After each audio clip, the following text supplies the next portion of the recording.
కబుర్లో breaking news చూస్తున్నాం. ఢిల్లీలో ఇవాళ జరగాల్సిన బీజేపీ కేంద్ర ఎలక్షన్ కమిటీ సమావేశం అనూహ్యంగా వాయిదా పడింది. రాష్ట్రాల కోర్ కమిటీ సమావేశాలు ఉండడమే దీనికి కారణంగా తెలుస్తోంది. ఈ క్రమంలో ఆదివారం జరగాల్సిన బీజేపీ సీసీ భేటీ వాయిదా పడినట్లు పార్టీ వర్గాలు చెబుతున్నాయి. ఇక మళ్లీ భేటీ ఎప్పుడు అనేది త్వరలో ప్రకటించనున్నట్లు బీజేపీ కీలక నేతలు చెబుతున్నారు. ఇక ఇదిలా ఉంటే బీజేపీ సెకండ్ లిస్టు కోసం ఎదురుచూస్తున్న నేతల సమావేశం వాయిదాతో నిరాశ ఎదురైంది. ఇక మరోవైపు తెలంగాణలో 9 మందితో తొలి జాబితాను ప్రకటించిన బీజేపీ 8 స్థానాలను పెండింగ్ లో పెట్టింది. దీనిపై కూడా నేతల ఉత్కంఠ అయితే కొనసాగుతోంది.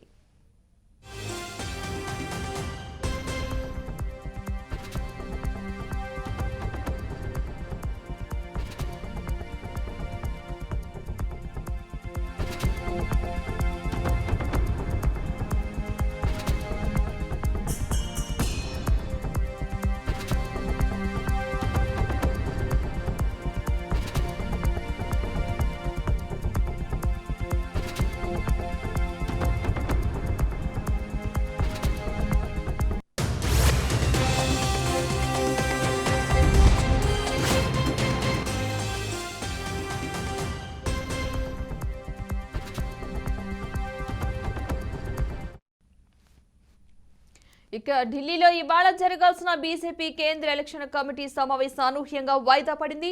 రాష్ట్రాల కోర్ కమిటీ సమావేశాలు ఉండటమే దీనికి కారణంగా తెలుస్తోంది. ఇక ఈ క్రమంలో ఆదివారం జరగాల్సిన బీజేపీ సీసీ భేటీ వాయిదా పడినట్లు పార్టీ వర్గాలు చెబుతున్నాయి. మళ్లీ భేటీ ఎప్పుడు అనేది త్వరలోనే ప్రకటించనున్నట్లు బీజేపీ కీలక నేతలు చెబుతున్నారు. ఇదిలా ఉండగా బీజేపీ సెకండ్ లిస్టు కోసం ఎదురుచూస్తున్న నేతలు సమావేశం వాయిదాతో నిరాశ ఎదురైంది. మరోవైపు తెలంగాణలో 9 మందితో తొలి జాబితాను ప్రకటించిన బీజేపీ 8 స్థానాలను పెండింగ్ లో పెట్టింది. దీనిపై కూడా నేతల ఉత్కంఠ అయితే కొనసాగుతోంది.